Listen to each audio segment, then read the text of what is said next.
오늘 받을 말씀은 갈라디아서 4장 19절 말씀입니다.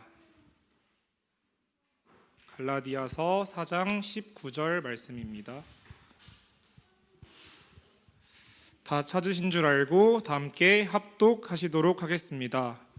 나의 자녀들아, 너희 속에 그리스도의 형상을 이루기까지 다시 너희를 위하여 해산하는 수고를 하노니. 아멘. 목사님 나오셔서 말씀 전해주시겠습니다. 그리스도의 형상을 이루기까지. 그러니까 이 말은 무슨 말입니까? 저와 여러분이 이 땅에 살아가는 날 동안에 하나님의 형상을 온전히 회복하는 삶을 살라는 것과 또 우리 주변의 성도들이 하나님의 형상을 회복할 수 있도록 돕는 것이 저와 여러분들이 마땅히 해야 될 일이라는 것을 보여주고 있지요. 오늘 또 이제 어제에 이어서 도대체 이 신천지라는 단체가 무엇인가? 그러면 이제 신천지를 이해하려면은 유재열의 장막 성전을 이해를 해야 되고, 유재열의 장막 성전을 보려면은 김종규라는 사람의 호생 기도원이라는 것을 좀 이해를 해야 돼요. 근데 유재열의 장막 성전은 자료가 많아요. 근데 김종규의 호생 기도원은 자료가 많지가 않더라고요. 그래서 이제 대답을 하는 이제 챗GPT나 제미나이도 이것은 사람들의 증거를 통해서 증언을 통해서 정리한 것이기 때문에 과장되어 있을 수 있다. 이것을 꼭 참조해야 된다. 염두를 해두고 읽어야 된다. 이렇게까지 이제 띄워주는 거죠. 그래서 제가 이제 그런 걸 보면서 가장 좋은 방법이 하나 있죠. 뭐가 있죠? 유광수 다락방을 물어보면 돼요. 우리는 증인이니까. 그랬는데 보니까 대단히 약하게 대답을 해요. 완화해서.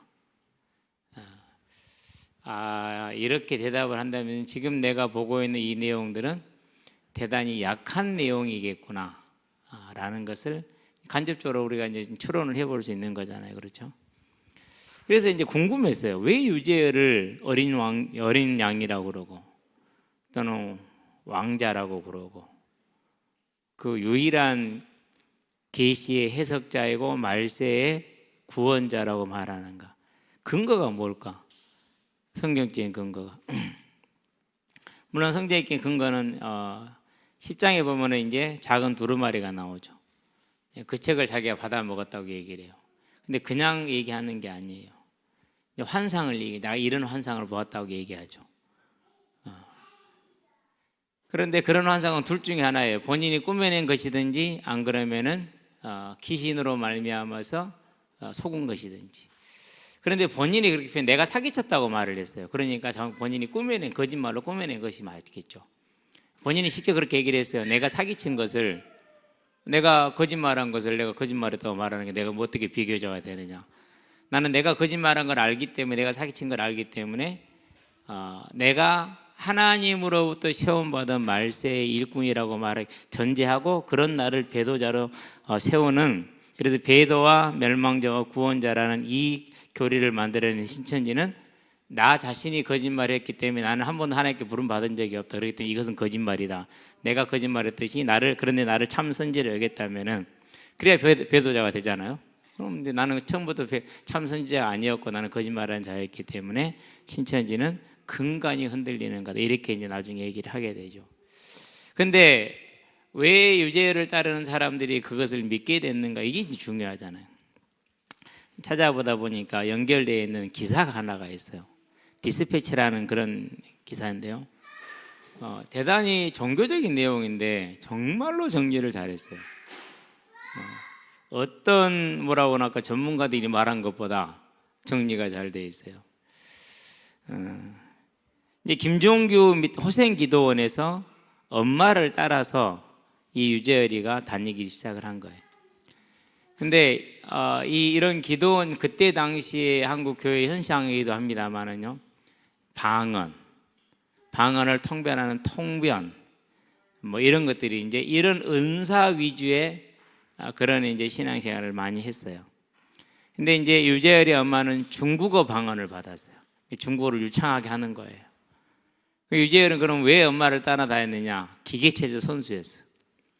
그래서 일본으로 이제 기계체조 이제 하게 가게 되는데 내가 일본어 방언을 받으면은 일본에 가서도 대화가 통하지 않겠느냐라는 그런 이제 의도를 가지고 중학생 때 간 거예요. 근데 그때부터 뭐가 나타나기 시작하냐면 귀신의 역사가 일어나기 시작을 해요. 계속 이제 접신 들린 현상이 나타나는 거죠. 그래서 결국은 학교도 가지 말아야 해서 학교도 안 가버려요. 그러고 온전히 이제 막 기도하는 일에 전념을 하는 거죠. 그래서 여러 가지 은사를 받더라고요.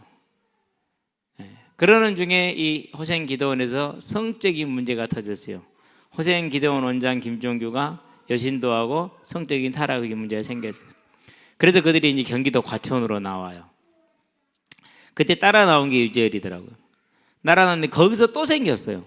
그래서 그걸 실명을 하고 이제 유재열이가 나오는데 유재열이 아버지도 같이 있었어요. 유재열 아버지 이름이 유인구예요. 유인구, 유재열 같이 나오죠. 그래가지고 나오는데 그 전에 호생 기도원에 있을 때 이 유재열이가 방언도 받고 통변도 하고 여러 가지 은사를 받았다고 그러잖아요. 그러는데 기도원에서 기도하는 중에 사무엘이라는 그런 이제 자기를 다 그렇게 이름을 붙여줬더라고요. 사무엘, 모세 이렇게 붙여준 사람이 막 방언을 말을 해요. 근데 방언을 어떻게 모세가 막 모세스 이런 얘기를 하는 거예요 이제. 근데 그걸 통변한 게 유재열이에요. 뭐라고 통변을 했느냐? 세상은 곧 불심판을 임하게 되는데 증거 장막에 들어온 사람들은만 살아남는다라는 통변을 해줘요. 자, 이렇게 통변을 함으로 인해서 이제 뭐가 되는 거죠? 유재열이가 이제 그 어린 나이에 17, 18밖에 안 되는데 그 나이에 이제 그 무리들이 뭐가 돼 버리는 거예요? 하나님의 말씀을 전달할 수 있는 계시자가 돼 버린 거예요.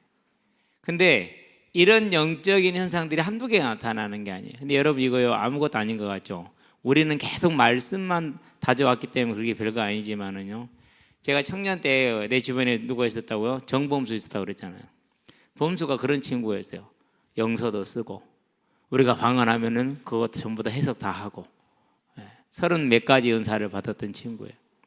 그러니까 이 친구가 우리 청년들한테 막 기도하면서 한마디씩 해줘요. 본인들은 몰라요. 얼마나 거기에 매달려 있었는지를. 저는 근데 옆에서 봤잖아요. 알아요. 그 말씀으로 양육받는 청년들이 전부 다 거기에 목을 메고 매달려요. 범수가 한마디 해주기를 바라요. 막 본인들은 모를 거예요. 근데 저는 항상 범수를 책망하던 사람이기 때문에 저는 알죠 이제. 그러니까 유재열이 그런 통변을 하고 이런 걸 하는 사람이기 때문에 영향력이 있어요 없어요? 대단해요. 교회 안에 예수 점쟁이 하나 있잖아요. 교회를 끌고 좌지우지 흔들어요. 진짜로 그래요. 내가 기도하다가 하나님이 당신이 이렇게 얘기하더라. 다 들어간다니까. 고시원 했을 때 그랬잖아요. 범수가 저한테 왔다니까 몇 번 얘기했잖아요. 송모 친구였는데요. 그 친구가 나한테 그래요. 태형 형제, 나 진짜 궁금한 게 있어. 봐봐봐. 여기에는 예수님 좌우편에 2명이라고 했잖아. 여기는 근데 1명이라 나오잖아. 사복음서에 예수님 옆에 십자가에 매달린 사람들이 기록에 다르게 나와요. 그걸 보면서 이게 뭐가 맞냐 도대체. 나는 찾아내지도 못했는데. 근데 그 친구한테 그렇게 얘기했어요. 관점에 따라서 다르게 기록할 수 있는데 중요한 사실은 뭐냐? 예수님이 십자가에 매달렸다는 건 똑같지 않느냐. 그걸 봐야 된다. 그럼 왜 매달렸느냐? 이게 중심이지. 옆에 있는 사람 누가 매달렸냐? 이게 중심은 아니지 않느냐. 그건 주제가 아니다. 공부한 친구들은 잘 알아들. 아 그렇지 참 내가 깜빡 속을 뻔했대. 이건 주제 아니야? 이건 이럴 수 있고 저럴 수 있고 바뀔 수 있는 거. 그러나 핵심은 뭐야? 예수님 십자가 달린 건 사실이냐. 요걸 잡아야지. 왜 다른 걸 잡냐? 근데 그 친구가 이제 그렇게 순전해요. 또 성경을 이렇게 자세하게 읽는 친구고. 근데 저한테 와가지고 그래요 범수가. 하나님 저 친구는 사실을 합격시키면 교만해지니까 안 시킨다고 그랬대. 가서 자기 얘기를 못하니까 나한테 얘기를 해달라. 그래서 공부를 그만두고 취업 준비하라고 이렇게 얘기를 하라는 거예요. 제가 얘기를 했겠어요? 아니요. 범수의 그런 그 영적인 부분들을 내가 항상 아니다, 네 틀렸다라고 말해주던 사람이 저였기 때문에. 저는 말씀으로 봤기 때문에 전혀 거기에 영향 가질 이유가 없었거든요. 그 다음에 또 왔어. 한 몇 달 지났는데 얘기를 했니? 아, 깜빡했다. 이번에 또 받았대. 꼭 가서 얘기를 하래. 알았다. 가라. 얘기를 했겠어요? 잊어버리면 왜 잊어버려요? 안 잊어버리죠. 얘기 안 했어요. 그러고 그 친구는 그 해에 1차, 2차, 3차까지 다 합격을 했어요. 그러니까 우리가 말씀에 견고하게 서 있지 않으면요, 이런 말에 다 목을 민다니까요. 그게 유재일이었어요. 그래가지고 이제 이 김종규의 호생기도원 원장의 성적인 문제로 실망한 사람들이 유재열과 유인구를 따라 나와요. 그러면서 유재열이 이렇게 말씀을 대언하는 자가 됐잖아요. 그렇죠? 그러니까 내가 두루마리 책을 먹고 하나님의 말씀을 전달하는 계시자다. 따라서 나는 11장에 나오는 두 증인이다. 유인구하고 유재열 두 사람이 자기들의 두 증인이라는 거예요. 그리고 하나님이 나에게 말씀을 주셨기 때문에 이 계시록의 말씀을 해석할 수 있는 사람은 나다. 그리고 여기 장막 성전에 들어온 사람은 구원받고 밖에 있는 사람은 구원을 못 받는다. 왜? 그 정도 이제 권위가 세워져 버려요. 그렇게 세워진 게 권위가. 다른 어떤 성경적인 특별히 있는 것이 아니고. 그래서 한 5천 가구 정도가 들어왔대요. 5천 명인가? 그때 1967년에 제가 태어난 2월 달에 이만희도 전 재산을 털어서 들어간 거예요. 그러고 이제 증거장막성전을 과천에 세워요. 이 사람들이 얼마나 웃기냐면 자의적으로 성경을 다 해. 실상, 실현된 현상이다. 실상이라고 그럽니다. 요한계시록의 말씀이 어디에 실현됐어요? 유재열을 통해서 과천의 증거장막에 실현이 됐다. 유재열은 작은 책은 두루마리 책을 받아먹은 자, 두 증인, 어린 양, 말세의 계시자, 말세의 대언자. 그래서 요한계시록 1장 1절에서 뭐가 나옵니까? 하나님께서 예수님에게 말씀을 주면은 예수님께서 천사에게 줍니다. 그리고 그것을 누구에게 줍니까? 천사가 요한에게 줬죠. 그리고 요한이 어디에 줬습니까? 7교회에 교회에 준 거죠. 이렇게. 자, 이 계제를 거쳤어요. 그러는데 이 단계를 누구로 바꾼 거예요? 유재열로 바꾸는 거예요. 이미 유재열의 그 방언과 어떤 이런 영적인 그런 것에 완전히 매력에 빠져 있는 사람들이기 때문에 뭐라고 말을 해도 들어요. 그게 통용이 돼요. 자, 그래서 이제 계시록 11장에 한때, 두때, 반때 그러면은 36개월입니다. 아니지, 42개월. 한때, 두때, 반때이기 때문에 한때, 두때는 세때잖아요. 3년, 반때니까 6개월, 42개월이죠. 자, 이게 1260일입니다. 유대력은 한 달이 무조건 30일이에요. 우리처럼 뭐 31일 될 때 있고 28일 이런 거 아니고 다 30일이야. 이게 두 증인이 1260일 동안 예언을 했잖아요. 그래서 자기들이 증거 장막 성전을 세우고 그 1260일 동안 예언한 다음 그게 69년 11월 1일이에요. 1260일이 사는 날이. 이때에 종말이 온다고 그랬어요. 이만희 언제 들어갔다고요? 67년에 들어갔어요. 2월에. 66년에 세워졌고요. 근데 69년에 11월 달에 종말이 왔어요? 안 왔어요? 안 왔으니까 우리 지금 이러고 있는 거잖아요. 그렇죠? 예. 그래서 71년에 이만희가 이제 유재열을 고소를 해요. 이만희같이 여러 사람들이. 그래서 75년에 구속이 돼요. 그러니 이런 어려움을 겪게 되니까 이제 이 사람이 여러 가지 이제 노력을 하죠. 그러다가 이제 71년에 고소를 하고 나오죠. 그리고 나와가지고 78년에 보니까 이제 이 유재열 밑에 있었던 백만봉이라는 사람이 하나가 있어요. 그 사람이 이제 또 무슨 또 잠깐 하나를 열어서 기도원 같은 것을 이름이 얼른 기억이 안 나는데 그리로 찾아가요. 자, 그래가지고 이제 여기서 이제 12사도 그 사도 중에 한 명이 이만희야. 이제 그 한 명이. 그럼 이 사람은 또 이제 백만봉은 1980년 3월 13일에 말세가 된다고 예언을 했어.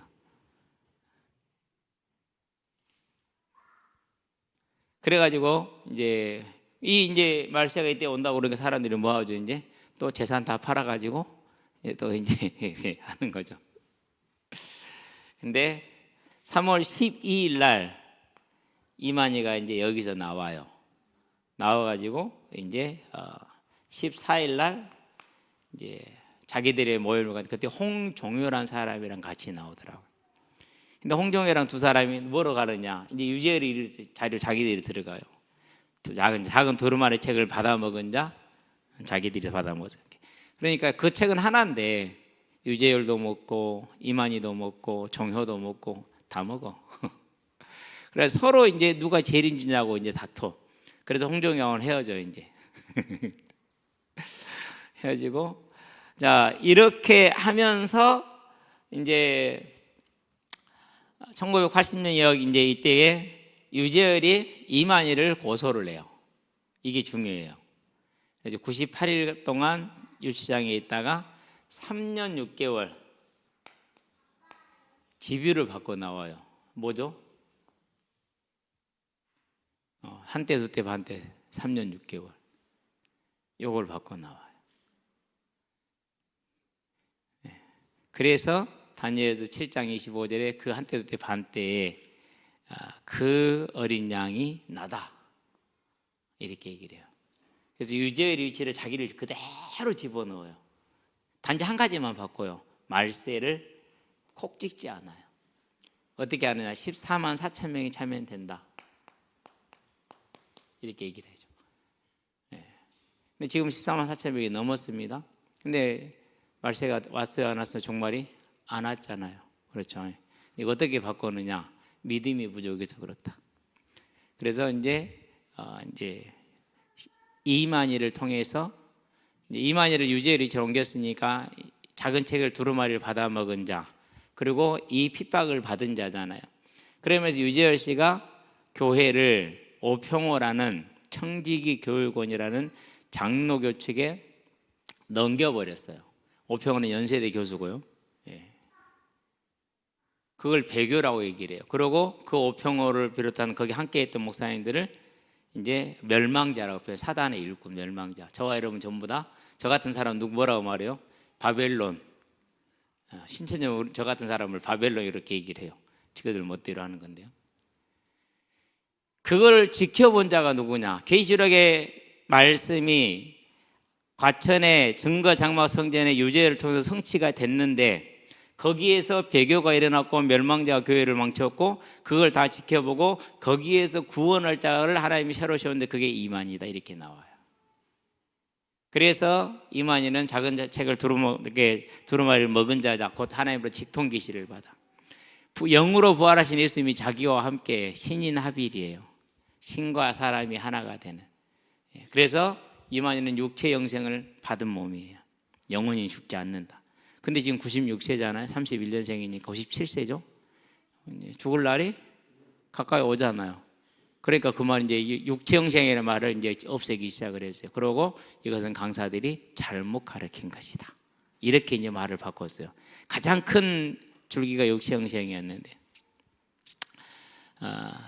더 이제 자세한 내용들이 있는데 여러분 카페에 올려진 내용을 좀 읽어보시면 되겠고요. 이런 식으로 이제 말씀을 자기 멋대로 실상 이론 실제로 성취된 거다 그래서 과천에 성취가 됐다 증거장면 그게 유재열이 시작한 것이다. 유재열이 배도를 했다. 그리고 멸망자들이 들어왔다. 오평호를 목사는 교사들이. 근데 그것도 다 틀렸어요. 실제 인물들이 다. 그래서 거기에 이제 그 모든 실상을 다 지켜보고 체험한 증인은 이만희밖에 없다. 홍정혜도 같이 했잖아요. 그러니까 이만희만이 말세에 계시자고 이만희의 가르침을 받고 인증을 받아야 구원을 받을 수가 있고. 그게 이제 신천지의 이제 그런 건데 그래서 그러면 이제 초기에 막 했던 것들과 지금은 이론이 많이 바뀌었어요. 그건 정리를 해놨으니까 한번 보시게 되길 바랍니다. 그래서 잘 몰랐는데 이번에 이제 좀 찾아보면서 알게 됐어요. 그럼 결국 이것도 세대주의적 영향을 가지고 있어요. 예수는 2000년 전에 구원자이다. 지금 말세에는 누구의 말씀을 따라야 되죠? 이만희의 가르침을 따라야 돼. 그 세대주의거든요. 그것이 시대를 따라서 구원의 방법이 달라져요. 초기에는 예수 소림 때는 예수였지만 지금은 나다. 그러면 이제 어떻게 되죠? 이만희 죽으면은 예수도 영으로만 부활했잖아요. 이만희도 뭐로 부활하는 거예요? 육신은 나도 영으로 부활하는 거예요. 근데 이거 성경의 뻔한 사실을 알아요, 몰라요? 몰라요. 제가 사도행전을 다 보여주면서 교회에는 그리스도를 삼중직으로 설명하고 해석하지 않고 적용하지 않았다고 얘기를 했죠. 근데 알아들었어 못 알아들었어? 못 알아듣잖아요. 못 알아들어요. 영으로 부활한 예수가 이만희 함께 있고 그래서 신인 합일이 됐고 이만희 그들이 육체 형상을 한다고 그랬는데 그것도 하나님이 지시하는 거지 내 마음대로 할 수 없다 그래서 바꿨어요. 그거 죽은 소리죠 이제. 저와 여러분들이 이제 이런 걸 바라보면서 우리가 뭘 정리를 해야 되냐면요, 계시록은 우리에게 멸망당할 것이니까 준비해라 이게 아니에요. 하나님이 우리를 구원한 자를 끝까지 책임지고 지킨다라는 게 계시록 말씀의 핵심이에요. 근데 그걸 이제 자기들은 뭐 그런 식으로 이제 속이는 거죠. 근데 저는 이제 교회에서 계시록 강의를 들어본 적이 없단 말이에요. 근데 사모는 이제 다 들어봤는가 봐. 들을 때마다 공포와 두려움이 몰려왔대. 그것은 강의하신 분들이 세대주의적인 해석을 해서 그래요. 휴거라는 걸 중점으로 잡아서. 근데 그렇게 되면 전천년설이 되거든요. 예수님이 오고 나서 그 다음에 천년이 되는 거거든요. 그래서 비하인드 레프트인가요? 레프트 비하인드 그 영화에서 이제 나온 거죠. 비행기를 몰고 왔는데 조종사가 누구였다고요? 크리스찬이야. 휴거 돼버렸어. 그럼 비행기 어떻게 돼요? 고속도로에 차량 뒤로 운전하는데 운전자가 휴거가 됐어. 공중으로 들림을 받아본 거야. 그러면 남은 자들은 어떻게 되죠 이제? 그 차는 막 150 달리고 있었는데 운전자 없어져 버렸잖아요. 뭐 차가 멈추는 건 아니고. 그런 이 휴거라는 걸 중점으로 세대주의적인 시각을 가지고 계시록을 풀었기 때문에 계시록을 들을 때마다 공포와 두려움이 차오는 거예요. 그러니까 어떻게 됩니까? 구원받아야 되니까 완전히 쫄게 되죠. 그렇죠? 그게 한국 교회가 이제까지 계시록을 보는 그런 관점이었어요. 여러분들하고 계시록 한번 했잖아요.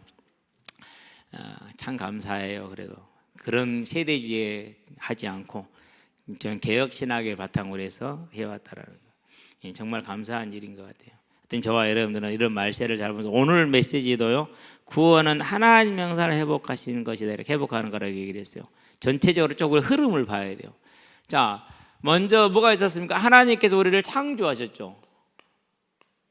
자, 창세기 1장 26절부터 봐야 돼요. 30절까지. 하나님이 계획을 하십니다. 뭐 하자 이렇게. 그게 26절이죠. 우리 형상과 모양입니다. 형상은 어떻게 보면은 외적인 닮음입니다. 우리가 이렇게 초상화를 그린 것처럼 초상화하고 실제 인물이 닮은 것처럼 그게 형상이에요. 첼렘이라고 그러죠. 모양은 데무트예요. 성품이에요. 사랑과 공의 이렇게 표현하면 됩니다. 이런 계획을 가지고 해서 뭐를 합니까? 이제 그렇게 해서 만물을 다스리게 하는 대리 통치자를 삼습니다. 하나님이 창조한 모든 걸 가진 대리 통치자를 삼죠. 그 계획을 실현한 것이 27절입니다. 그리고 28절에서는 그것을 명령을 하고 복을 줍니다. 29절 30절에는 모든 만물과 사람들에게 먹을 것을 해결해 주시죠. 자, 그래서 그 결과 어떻게 됩니까? 이제 창세기 2장 18절에 보니까 아담이 만물을 다스리고 있죠. 어떻게 다스립니까? 하나님과 함께 하나님이 만물을 데리고 옵니다. 짐승들을, 새들을 다 데리고 오면은 아담이 이름을 짓습니다. 자, 이름 짓는 자가 누구라고요? 그 주인이라니까요. 그 주인이. 그래서 하나님이 도우셔서 함께함으로 통치자의 삶을 살게 하는 거죠. 이게 원래의 모습이고 이 모습이 천국의 모습이고. 자, 이렇게 해서 모든 땅에 사람이 가득 차게 될 때 생명과 허락이 될 겁니다. 아담이 계속 순종했었을 때 모든 사람들과 함께. 자, 그런데 이 창조의 하나님의 계획이 어떻게 됩니까? 그럼 이 창조의 계획은 뭐가 들어있는 겁니까? 목표가 천국을 향해 지금 가고 있는 것이죠. 처음부터 그래요. 그래서 창세 전에 예정에서 구원을 지금 주었다 이렇게 말하는 에베소서라든가 로마서 말씀이 그렇게 나오는 거예요. 저는요, 이 창조 때 이미 천국이 준비되어 있던 사실을요 최근에 알았어요. 그래야 맞다라는 생각 확실해요. 근데 이것은 다른 사람의 얘기 아니에요. 이제 거기 총회신학교의 김경렬 교수가 출애굽기를 강의를 하면서 그러면서 이제 이 얘기를 했었거든요. 그러면서 그건 내 얘기가 아니라고 그래요. 그러면서 개혁신학의 가장 거두가 되시는 그분의 이제 얘기라고 그러면서 책을 소개해 주더라고요. 그래서 샀어요. 지금 아직 다 읽지는 못했는데. 자, 이 창조에 뭐가 생깁니까? 아담의 범죄가 생기죠. 예. 뭐한 겁니까? 거역한 겁니다. 다른 말로 표현하면 교만이라고 표현을 하면 돼요. 그리고 불경이라고 표현하면 돼요. 불경애. 스스로 하나님이 되겠다라는 거예요. 그게 창세기 3장 4절, 5절, 6절이에요. 너희가 그것을 먹는 날에는 너희의 눈이 밝아져 너희가 하나님같이 될 줄 하나님이 아심이니라. 이 거짓말. 우리가 뭐 하는 거예요? 하나님이 되겠다라는 거예요. 그게 죄입니다. 다른 게 죄가 아닙니다. 이 죄로 말하면서 뭐가 나오는 겁니까? 이 죄로 말미암아서 하나님과 함께하던 사람이 함께할 수 없어졌죠. 그러면 사람과 하나님 함께하는 방법이 뭡니까? 그게 성령입니다. 그래서 창세기 1장 27절 하나님의 형상과 하나님의 모양은 뭘 말해주는 겁니까? 성령이 함께하는, 그래서 완성이 되어지는 사람의 모습을 표현해 주는 거죠. 창세기 2장 7절 하나님이 그 코에 생기를 불어넣으시니, 성령을 불어넣어서 사람이 뭐가 된 겁니까? 이제 살아있는 영, 생명이 되는 겁니다. 하나님과 우리 함께하도록 처음부터 이랬어요. 근데 이 죄로 말미암아서 어떻게 되는 겁니까? 이제 함께할 수 없잖아요. 그래서 성령이 뭐합니까? 떠나십니다. 이걸 뭐라고 그럽니까? 사망이다라고 말합니다. 자, 그러면 지금 모든 불신자들 어디 상태에 있어요? 사망 아래에 있죠. 이거 이해해야 돼요. 이 아래에 있으면요, 사랑 같지가 않아요. 그래서요, 무슨 말을 해도 어떻게 해도 안 돼요. 그것이 절대 안 되게 돼 있어요. 자, 이 사망 아래 있는 자에게 뭐가 임합니까? 하나님의 진노가 임합니다. 심판이 임합니다. 그게 창세기 3장 16절에서 19절입니다. 일단은 수고가 있죠. 그렇죠. 그런 다음에 긴장이 있습니다. 사람 간에 긴장이 있습니다. 이제는 서로 한 몸이었던 사람이 다스리고 정복하는 관계로 바뀌어버린다. 부부 관계가, 남자 여자 관계가 긴장하게 됩니다. 심지어 이 긴장 부분을요, 사모라는 그게 여자는 남자를 사모한다 그랬는데 남자의 지위와 권위를 갖기를 원하는 경쟁 갈등으로 해석하는 분도 있더라고. 뭐 그건 조금 더 지켜봐야 될 것 같아요. 그럼 뭐가 뭡니까? 이제 그런 다음에 모든 만물에, 특별히 땅에 뭐가 내립니까? 하나님의 저주가 내려옵니다. 그게 이제 잡초와 독초가 나는 것이죠. 그리고 사람에게 하나님의 말씀으로 육신의 죽음이 옵니다. 그래서 창세기 5장에 아담의 계보에만 뭐가 있어요? 죽음이 기록되어 있어요. 가인의 계보에는 죽음이 기록됐어요? 안 됐어요? 안 됐어요. 왜? 그 사람들은 죽음 자체를 알지도 못하고 살았다는 걸 말하기 때문에 그렇습니다. 자, 이런 이제 문제가 왔죠. 자, 그러면 이 수고하고 어려운 삶을 속에 사람들이 해결하는 노력하죠. 그게 뭡니까? 그게 우상이에요. 고린도서 2장 3절에 뭐라고 그럽니까? 헛된 철학과 속임수라고 그러죠. 철학, 속임수, 세상 초등학문 2장 8절이죠. 이런 것들이 나오기 시작을 하는 겁니다. 이게 인류의 하나님을 떠난 사람들의 삶의 모습이죠. 그걸 가장 잘 보여주는 게 뭡니까? 가장 잘 보여주는 그것이 창세기 4장의 가인의 족보이죠. 그렇죠? 라멕, 강한 자, 능력이 있는 자. 가인을 해하는 자에게는 벌이 7배나 나를 해하는 자는 벌이 몇 배라고요? 77배다라고 얘기를 합니다. 그게 뭡니까? 단순히 어떤 다른 것이 아니라 하나님의 진노가 심판이 인간에게 내려와요. 이게 이제 모든 인생의 모습이죠. 그런데 하나님의 진노와 심판은 그냥 합니까? 안 그러면 법대로 합니까? 하나님은 공의의 하나님이기 때문에 법대로 하시는 거예요.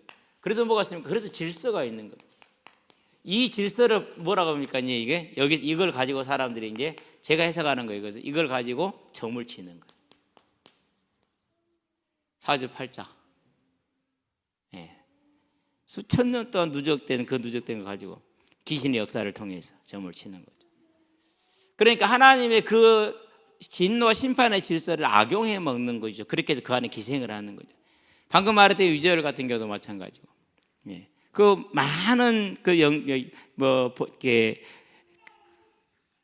방언에 대한 해석이라든가 안 그러면 예언이라든가 지 멋대로 하겠나 했지만은 사람들 금방 장악합니다. 금방. 제가 이전에 있을 때요, 항상 제일 의문스러운 게 왜 나는 복음 전할 때마다 기복이 나오지? 못하지? 왜 이러는 거지? 철저하게 기복적이에요. 모르죠? 잘 몰랐을 거예요. 철저히 기복적이었어요. 예. 철저히 기복적이에요. 예, 사람들이 그걸 잘 모릅니다. 그런데 참 감사하게 저는 그런 기복적인 이유로 하나님을 만난 게 아니었어요. 사망의 문제를 해결해야 된다는 인생의 주제가 있었기 때문에 그건 하나님의 만세전의 경륜을 통해서 주신 거죠. 그랬더니 처음부터 기복은 관심이 없었거든요. 그런데 그런 모습을 보기 시작하면서 내 자신의 틀린 모습을 찾은 거예요. 나는 이렇게 안 믿는데, 나는 지금 그렇게 믿지도 않는데, 그게 내가 믿음 이유도 아닌데. 예. 저와 여러분들은 잘 알아야 됩니다. 하나님의 공의가 하나님을 떠난 죄인들에게 임하는 겁니다. 그러면 이 죄인들에게 임하는 공의가 뭡니까? 그게 이제 불신자들의 삶이고 그게 세상입니다. 예. 자, 그러면은 하나님은 이 세상을 그대로 그냥 버려두실까요? 아니죠. 원래 계획은 천국이었잖아요. 그렇죠? 이걸 이루셔야 돼요. 그래서 이걸 이루기 위해서 뭘 합니까, 이제? 이걸 이루기 위해서 이 사망에 떨어진 인간을 뭐 할 계획을 주죠? 구원 계획을 주죠. 자, 여기서 중요합니다. 그러면은, 자, 모든 사람을 구원합니까? 안 그러면 이스라엘만 구원합니까? 아니죠. 사람이죠. 그렇죠? 전부 다 구원하기 위한 거예요. 이스라엘만 구원할 이유가 없잖아요. 그래서 이 구원 계획이 처음부터 곧 하나님이 주셨던 이 창세기 3장 10으로 여기서부터 뭐가 됩니까? 만인이에요. 모든 사람이에요. 여기서 이제 세대주의의 단점이 나오는 거예요. 세대주의는 그렇게 보지 않아요. 이 하나님의 구원 계획을 이렇게 보는 게 아니에요. 이렇게 보는 게 아니에요. 시대별로 다르게 나눠서 봄으로 인해서 이제 오류가 나오는 겁니다. 물론 그렇다 해서 그 세대주의 사람들이 구원 못 받냐, 그렇지 않습니다. 우리 앞선 선배들은 전부 다 세대주의로 교육을 받던 사람들이기 때문에. 그래서 박태선의 뭐 이렇게 선교관, 그러다면 이제 유재열의 증거장막, 신천지의 이만, 이런 이게 다 그게 한계를 쭉 내려오는 것들이거든요. 그러니까 박대선의 선교관 했던 사람들이 유재열로 가서 유재열에서 이만 이렇게 된 거예요. 지금 그 사람들이 그렇게 다 몰려다니는 거예요. 이만이 죽으면 또 다른 사람이 나서 또 그 사람도 끌고 갈 걸요. 변함없이. 예. 그렇지만 이제 감사하게도 이제 한국 교회에 개혁주의 바른 신앙이 들어오면서 이제는 그쪽으로 우리가 이제 거의 다 기울어 가고 있는 중에 있죠. 새롭게 가고 있죠. 그래서 이제 세대주의 해석을 지향을 해 나가는 겁니다. 거의 지향을 다 해 나가요. 자, 그런 다음에 12장에 누구를 부릅니까? 이제 1절 3절에 아브라함을 부르죠. 구원 계획이요. 그러니까 뭐라고 말합니까? 모든 열방의 족속의 민족이 너로 말미암아 인류 구원에 대한 계획을 아브라함을 통해서 시작을 하잖아요. 그렇죠? 그게 구약의 역사입니다. 이제 이 언약을 이루기 위해서 쭉 이제 시간을 갖는 거죠. 하나님의 때가 되니까 누가 나옵니까? 이제 이 구원 계획이 성취가 되죠. 그게 뭡니까? 2000년 전 예수님께서 이 땅에 오시는 겁니다. 그리고 나서 십자가를 지시죠. 자, 이 예수가 오를 때를 뭐라고 그랬습니까? 이제 이 때를 말세라고 그랬어요. 요엘서 2장 28절. 예. 그래서 사도행전에 말합니다. 2장에서 베드로가 뭐라고 할까? 말세의 내 영을 남녀 종들에게 보여줬다. 말세가 예수님이 올 때입니다. 말세가 시작이 되는 것이죠. 자, 예수님이 이 땅에 사람의 몸을 입고 오셨지만은 그분은 창조주 하나님이시잖아요. 요한복음 1장에 보니까 뭐라는 게 태초에 말씀이 계시라. 이 말씀이 하나님과 함께 계시 이 말씀이 곧 하나님이시니라. 이 말씀이 뭐였습니까? 만물을 지으되 세상 만물을 지어서 그로 인해 지음받지 않은 것이 하나도 없다고 얘기를 하잖아요. 그래서 하나님이 창조의 계획을 세우시고 예수님이 성취하시고 그 생명의 질서를 생명을 부어 질서를 붙드는 분이 성령님이시죠. 삼위 하나님이 하나의 일을 하나로 언제나 함께 하시죠. 그러면은 말세는 언제 시작이 된 겁니까? 예수님이 이 땅에 오실 때 말세가 시작이 된 거죠. 자, 그리 사람을 치면 여전히 이분은 무엇입니까? 왕이시잖아요. 그래서 계시록에 뭐랍니까? 17장에서 14절에 그분은 왕이라고 소개를 했어요. 그래서 우리는 뭐라고 그럽니까? 지금이 우리는 전천년, 후천년, 우리는 무천년. 지금이 천년왕국입니다. 그분이 십자가를 지셨고 죽으셨고 3일 만에 부활하셨어요. 그리고 마가복음 16장 19절에 뭐라 하십니까? 하나님 보좌 우편에 보좌에 앉으셨죠. 앉아서 뭐하고 계십니까? 계시록 5장에 나오죠. 하나님 오른손에 들려있던 그 인쳐진 두루마리 책을 받아서 그 인을 떼고 계시죠. 자, 꼭 기억해야 됩니다. 계시록에 세 가지 인과 나팔과 그다음에 대접이 나오죠. 7가지입니다. 근데 이 7가지는 항상 어느 시대별로 차곡차곡 해서 어느 시대 끝나는 것이 아니라 말세에 계속 반복이 되는 겁니다. 뭐만 빼놓고 7제만 빼놓고. 근데 인도 7제는 말세 세상 끝나는 종말이고, 나팔도 7제는 종말이고, 대접은 6제부터 종말이고. 그래서 이게 계속 반복됩니다. 시대마다 해서. 그러니까 시대마다 그런 재앙은 반복이 되고 있는 겁니다. 시대적으로 쭉 이렇게 가는 그런 순서로 가는 그런 게 아니고, 이게 이제 말세입니다. 그리고 우리 지금 말세에 살고 있는 겁니다. 자, 그럼 이 말세에도 오직 구원자는 누구죠? 예수님이죠. 구원 어떻게 받죠? 계시록을 알아야 받아요? 아니요. 계시록 몰라도 받아요. 성경 꼭 일독해야 돼요? 아니요. 일독 안 해도 받아요. 애정대에서 회개와 믿는 자는 구원을 받게 돼 있어요. 그래서 모든 이단과 사이비들은 폐쇄적입니다. 우리만. 그러나 모든 정상적인 교회는 캐톨릭입니다. 개방적이라는 얘기입니다. 심지어는 캐톨릭을 캣홀릭이랄까, 고양이가 홀릭 속인다, 그게 캐톨릭 이렇게 해석하는 분도 있더라고요. 순 엉터리요. 근데 그 사람이 10,000명이 넘는 대중들 앞에서 설교를 했다는 사실, 부산에서. 기억나는가요 혹시? 부산 엑스포에서 그랬었어요. 저는 그 뒤에서 보고 있으면서 확인해 봐야겠네. 캐톨릭은 그게 아니에요. 만민에게 누구에게나 구원의 문이 항상 열려 있다라는 뜻이지. 그래서 교회는 뭐 해야 되는 거예요? 노예도 올 수 있고 흑인도 다 올 수가 있는 거예요. 뭐 하나 가지고요? 아무 공로 없이 예수를 믿는 믿음 하나 가지고. 그게 캐톨릭이에요. 그게 교회의 본질이에요. 캐톨릭이 지금 이름을 참 잘 가지고 있는 거예요. 원래 교회는 그래요. 자, 그럼 오늘 주제가 뭡니까? 이제 구원은 하나님의 형상을 회복하는. 어떻게 형상이 회복되는 겁니까? 이 구원 계획을 따라 예수님이 우리를 대신해서 십자가를 지시고 죽어주셨죠. 그러고 하늘 보좌에 올라가셨습니다. 자, 요한복음 14장에서 뭘 말합니까? 16절 18절에 또 다른 보혜사를 너희에게 보내주겠다 약속을 하시죠. 그러죠? 그 또 다른 보혜사가 누구예요? 그분이 성령님이에요. 그래서 오순절에 사도행전 2장이죠. 뭐가 임합니까? 성령 강림이 이루어지죠. 새로운 시대입니다 이제. 그래서 그때부터 뭐가 됩니까? 담대하게 이들이 하는 게 있어요. 2가지가 나타났어요. 뭐가 나타났습니까? 이제 희년이 옵니다. 이제 50년에 한 번씩은 모든 토지들이 다 원주인에게 돌아가요. 근데 이 희년이 지켜진 적이 단 한 번도 없어요. 심지어 성왕 다윗 때도 이 희년은 지켜지지 않았어요. 언제 지켜졌어요? 사도행전 4장에 보니까 모든 재물을 교회에 놓고 자기 것을 자기가 주장하지 않는, 처음으로 그게 이루어져요. 완전하게. 그런데 뭐가 이루어집니까? 그 다음부터 예수에 대한 뭘 하고 있죠? 증거를 나누죠. 그렇죠. 희년은 뭘 말하는 겁니까? 천국을 말하는 겁니다. 희년은 천국이에요.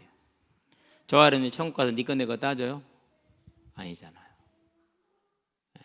그래서 오늘 이 교회는, 오늘 하나님의 교회는 무엇을 체험하는 거라고요? 천국을 모델하우스로 체험을 하는 겁니다. 완전하진 않지만. 그러면 저와 여러분들은 거기서 무슨 역할을 해야겠습니까? 언제나 하나님을 따라 예수님을 따라서 77배가 아니라 77번을 하는 사람들이 되기를 바랍니다. 뭐 하는 사람들입니까? 천국을 이루는 사람들입니다. 그거예요. 그런데 뭐합니까? 예수 안에 뭐가 있다고요? 죽은 자의 부활이 있다고. 그게 사도행전 전체의 내용입니다. 이 두 가지 축입니다. 그러니까 이 두 가지 축. 중국을 제가 몇 번 강의하러 갔었을 때 중국 공안들이 다 아는데 허용해주는 선교사 한 분이 계셨어요. 교단은 달랐거든요. 그럼 그분은 무슨 일을 했느냐? 오지에서 사람들을 가르치고 먹이고 학교 보내고 이런 일을 한 거야. 그러니까 공안들이 아는데도 저 사람은 우리한테 좋은 일을 해주네? 그럼 당연히 놔두는 거야 그냥. 자, 학교를 가서 열심히 공부하라고 대학도 보내주고 그래. 그럼 가서 뭐 공부하는 거죠? 중국의 그 공산주의 사상을 공부를 하는 거잖아요. 그렇죠? 해주는 거예요. 그 사랑을 이렇게 베풀어 주는 거예요. 그러니까요, 오히려요, 조금 이렇게 되니까 좀 조용히 계세요. 뭐 그런 정도로 도와줄 정도로 사역을. 그게 희년이에요. 희년. 계속 이렇게 주민들을 돕고 학생들을 돕고 섬기고 하니까 그분은 한 번도 단속을 당한 적이 없대. 안 한대, 공원들이. 왜? 우리한테 도움되는 사람이라고 그러죠. 이 오순절에 성령이 오셨습니다. 그래가지고 이제 두 가지라면 이게 뭡니까? 이게 하나님의 형상입니다. 그들이 날마다 집에 있든지 성전에 있든지 예수는 그리스도를 가르치고 전도하기를 쉬지 않더라. 그러면 뭐합니까?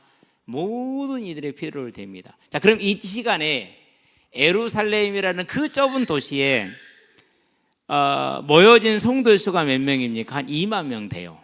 왜? 사도행전 4장과 5장에 보면은 4,000명, 3,000명 남자만 7,000명이 돌아왔어요. 그럼 곱하기 14,000명. 자녀들, 어린 애들, 사람을 안 세는 애들, 20살 미만들 2만 명 돼요, 안 돼요? 금방 2만 명 넘어요. 그럼 그 사람들이 어디서 먹을 걸 구합니까? 더군다나 주로 모인 사람들이 과부들이고 고아들이었는데, 그러죠. 그 모든 사람을 먹인 거. 그러니까 그게 초대교회의 큰 일이에요. 그래서 그 일을 누가에서 처음에는 사도들이 열심히 한 거예요. 하다 보니까 이 사도들이 뭐가 있습니까? 아직도 유대인지를 벗어났어요? 못 벗어났어. 그러니까 과부를 딱 보는데 엘라 이방인이네? 그러면 빼. 그래서 이제 헬라파 유대, 이제 헬라인들은 다 빠지잖아요. 항상. 그러니까 빠져서 이제 문제가 됐죠. 그래서 우리가 잘못했다, 우리는 여기서 물러나겠다, 집사들을 맡기자, 집사들을 세웁니다.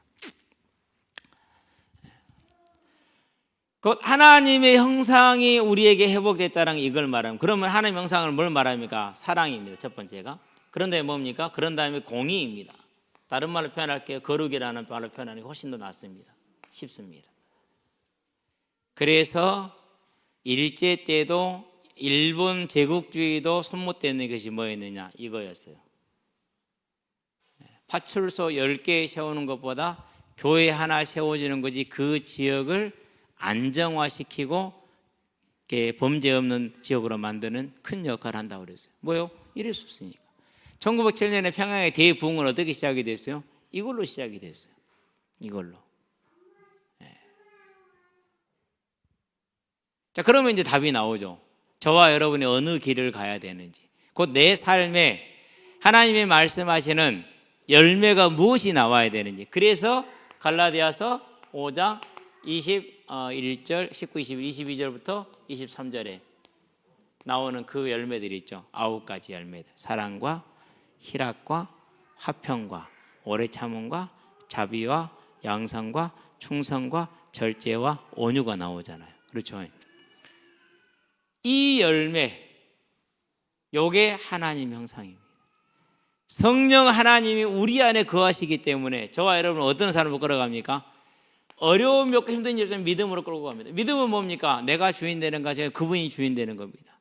모든 수고하고 무거운 짐을 다 내려놓는 겁니다. 저와 여러분의 삶에 내가 주인 되지 말고 모든 분야에 하나님의 왕 되시게 하기를 바랍니다. 그거 물어보면 되고 맡기면 돼요. 이번에 이제 수요일도 얘기를 했지만은요, 그 펜션에 가서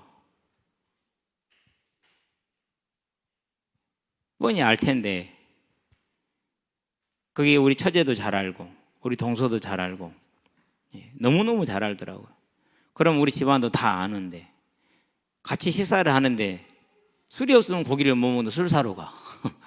그 말은 무슨 말입니까? 사람이 좀 그런 사람이잖아요. 그렇죠? 그래서 내가 그걸 보면서 이 사람은 놔두면 안 되겠구나. 그러고 기도했어요. 이 모임과 이 자리를 주관하시는 분은 하나님이시니까 하나님 저 사람에게 복음을 말할 수 있는 기회를 달라고. 그게 믿음이요. 누가 주인 되는 거? 하나님이 주인 되는 거. 근데 그 자리에 누가 있어요? 그 자리에 큰형님이 있잖아요. 안 믿는 가정. 같이 들었어. 어쩔 수 없이. 근데 내가 뭘 주제로 삼았는데 이번 주제가 뭐죠? 죽었더라. 그냥 꼼짝 없는 거죠. 그렇죠? 그래서 우리는 성령이 우리 안에 거하시면요 언제나 하나님이 내 삶을 왕되는 삶을 위해 이게 믿음이에요. 거기에 뭘 하라고요? 거기에 덕을 가지라는 겁니다. 믿음은 반드시 뭐가 있어야 돼요? 이게 있어야 돼요. 그래서 하나가 되고 화합하게 하고 그런 다음에 지식을 갖고. 아니 어떻게 유재열이가 그 몇 건 얘기했다고 그 사람이 그 메시아가 됩니까? 어떻게 이만희가 메시아가 됩니까? 진짜 놀랬다니까는요. 읽어보면서 아니 이걸 믿는다고? 그러면서 뭡니까? 절제가 필요하죠. 우리의 삶에 인내도 필요합니다. 경건도 필요합니다. 그렇죠? 그리고 더 중요한 건 뭡니까? 내가 제일 안 되는 거 형제 우애. 그런 다음에 필요한 게 이제 사랑. 형님이 제 형님이요.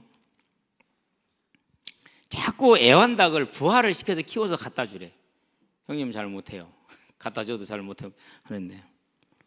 형님 그 애완닭 성질이 뭐 빌어먹 같아서 좀 그런데 꼭 해달래.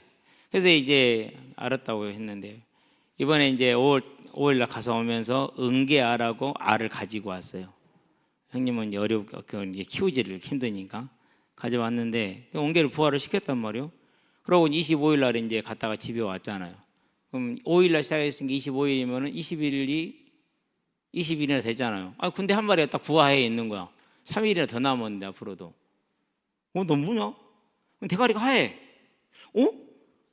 전에는 안 그랬는데 왜 이게 하얀 게 나왔지? 이게 수컷인가? 대가리에 수컷이 진짜 예쁘거든요. 관이 있어가지고. 그러고는 며칠 동안은 은계인 줄 알고 있었어. 근데 오늘 낮에 좀 쉬면서 가만히 생각해 보니까 아니다. 저것이 은수남이다. 애완닭. 은수남이나 애완닭이 있어요. 그 확신이 딱 드는 거 있죠. 형님이 은수남 알을 가져다 놓고 은계랑 같이 나눈 거야. 잊어본 거야 본인이. 말을 안 해준 거야.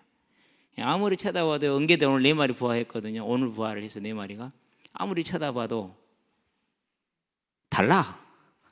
이건 애완닭이야. 애완닭. 열심히 키워요. 그래도 왜요? 형님이 원하잖아요. 그죠? 갖다 주려고. 형님한테 얘기했어. 형님 이거 은계인 줄 알았더니 애완닭이요. 이번 또 그래도 문자가 왔어. 은계알 4개 낳고 애완닭을 2개 낳았다. 6월 달에 와서 가져다가 부화해서 애완닭을 나한테 가져오고 금계도 부화해서 가지고 오고 갖다 주면은 하여튼 희한해. 어째 그렇게 내 닭장에서 그런 일이 없는데 형님 닭장에서만 막 짐승들이 물어가 본지 몰라. 그래가지고 은계도 많이 갔거든. 다 키워가지고 다 죽었어. 이걸 또 갖다 줘야 돼. 근데 저는 그게 기뻐요. 형제 후에 와서라. 필요한 겁니다. 저와 여러분들은 하나님 형상이 이겁니다. 성령으로 말미암아서 이루어지는 겁니다. 우리 힘으로 안 돼요. 저도 못해요. 여러분도 못할 겁니다. 그럼 우리는 뭐 하면 됩니까? 이런 우리를 구원하셔서 하나님과 하나 되게 하시는 그 성령의 역사와 은혜가 얼마나 위대한 것인지 저와 여러분이 잊어버리지 않게 되기를 바랍니다. 꼭 붙들고 있어야 돼요. 그래서 갈라디아서 3장을 한번 펴봅시다.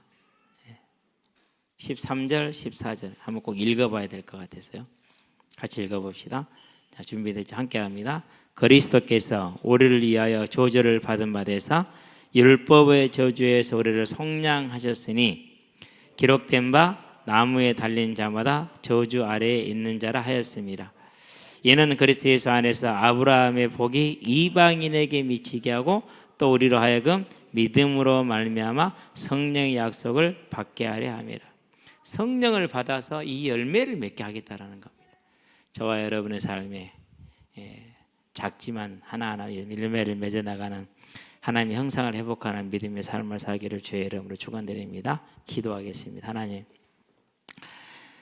아담의 형상으로 태어나서 가인과 그의 후손들처럼 이 세상의 삶을 살아갈 수밖에 없는 이 인생을 하나님의 사랑과 은혜로 구원하시고 이제 하나님의 형상을 회복하게 하셔서 우리의 삶 안에 하나님의 형상이 회복된 삶으로 채워주심으로 우리의 삶에는 사랑이 있고 희락이 있고 화평이 있으며 오래 참음과 자비와 양선과 충성과 절제와 온유가 있게 하셔서 그 열매들로 이를 말미암아 그리스도의 증인이 되게 하시고 땅 끝까지 증인이 되게 하시고 또 그 열매들로 말미암아 우리가 복음을 전할 때 능력 있게 하신 것 감사를 드립니다. 하나님, 우리가 비록 연약하고 부족하여서 아버지는 넘어질 때도 많지만 그래도 우리의 삶에 이 성령의 열매, 하나님의 형상을 회복한 삶의 증거들을 향해서 나아가오니 우리를 긍휼히 여기서 불쌍히 여기서 더욱더 도우심으로 그 열매가 충만한 하나님의 형상을 온전히 회복한 예배자의 삶을 살아갈 수 있도록 은혜 베풀어 주시기를 예수 그리스도의 이름으로 기도합니다. 아멘.